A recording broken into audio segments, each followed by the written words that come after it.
Good morning, students. Welcome to Baba Domic's channel. Dear students, today I am going to explain the relationship between domestic income and national income.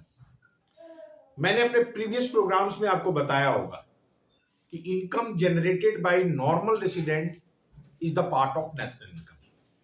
और जैसा मैंने आपको बोला था कि next channel में मैं नेक्स्ट प्रोग्राम में ये बताऊंगा, that is called what is the relationship between domestic income and national income. So dear students, first you try to understand the meaning of domestic income. Incomes generated by resident and non-resident. अगर India की context में बात करो तो income generated by Indians and non Indians within the domestic territory of our India, within the domestic territory of our country is the part of domestic income of India.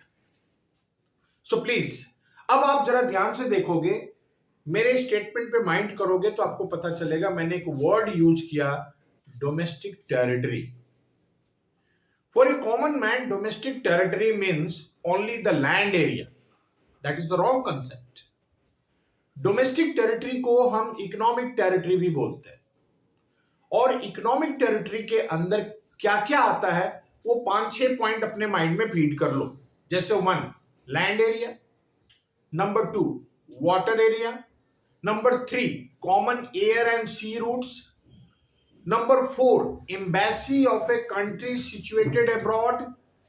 Number 5, business consulates of a country situated abroad. Number 6, military establishment of a country situated abroad.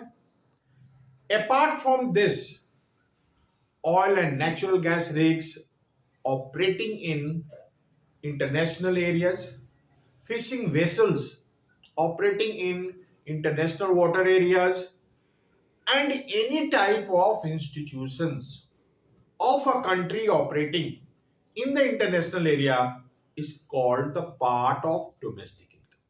So dear students, इस domestic territory के अंदर income चाहे resident यानी Indian earn करे या non resident non Indian earn करे, सारा का सारा इनकम इंडिया का डोमेस्टिक इनकम माना जाएगा.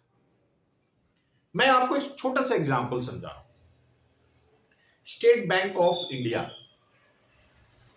इंडिया का बैंक है. Branch of Hong Kong bank, Hong Kong का बैंक. अगर State Bank of India situated in New Delhi, तो जो स्टेट बैंक ऑफ इंडिया का प्रॉफिट होगा, जो इनकम जनरेशन होगा, वो इंडिया की डोमेस्टिक इनकम में काउंट होगा. Similarly Hong Kong bank, no doubt Hong Kong का बैंक है, लेकिन चूंकि वो काम कहां कर रहा है, इंडिया में कर रहा है, इसलिए उसकी इनकम इंडिया की डोमेस्टिक इनकम में काउंट होगी. Domestic में, I'm not talking about national, so don't get confused. Secondly, another example I'm giving you. Income generated by Indian restaurant like Bikaner wala or Haldiram, situated in India. ये India का domestic income भी है और national income भी. But income generated by McD, income generated by KFC situated in India, so that income is the part of domestic income of India but not the part of national income because they are not the normal residents of India.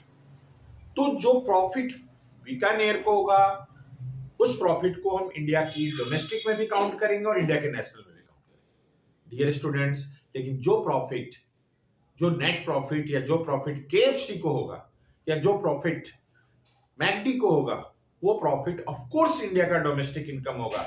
लेकिन चूंकि वो दोनों institution India का normal residents नहीं है, इसलिए वो उनका income factor income paid to abroad में ट्रीट होगा and that becomes the national income of USA.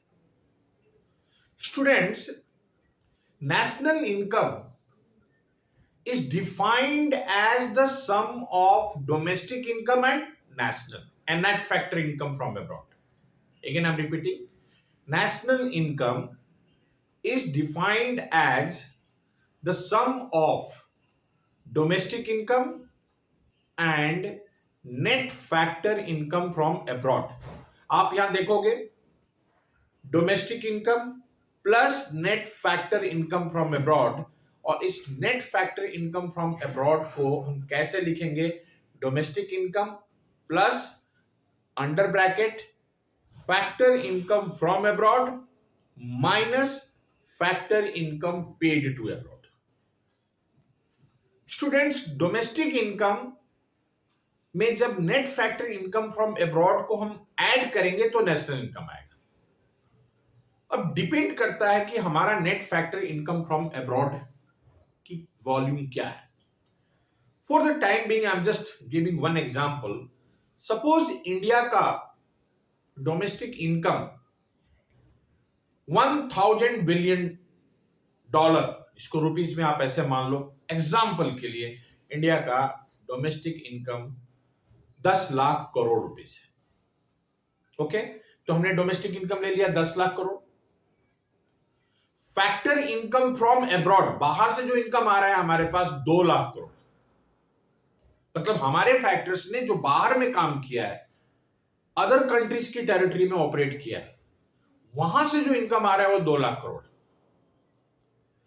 लेकिन जो फॉरेन का फैक्टर्स ऑफ प्रोडक्शन है, like land, labour, capital, entrepreneurs, जिन्होंने इंडिया में जनरेट किया है, जिसको हम उनको पे कर रहे हैं, वो भी अगर 2 लाख करोड़ है, तो dear students, net factor income from abroad will be zero, and in this situation domestic income will be equal to national income. Confuse नहीं होना है. 1 मार्क में क्वेश्चन आता है ये कि when domestic income will be equal to national income when net factor income from abroad is zero. Another example, suppose India का domestic income 10 lakh crore है और factor income from abroad 2 lakh crore है, लेकिन factor income paid to abroad सिर्फ 1 लाख करोड़ है.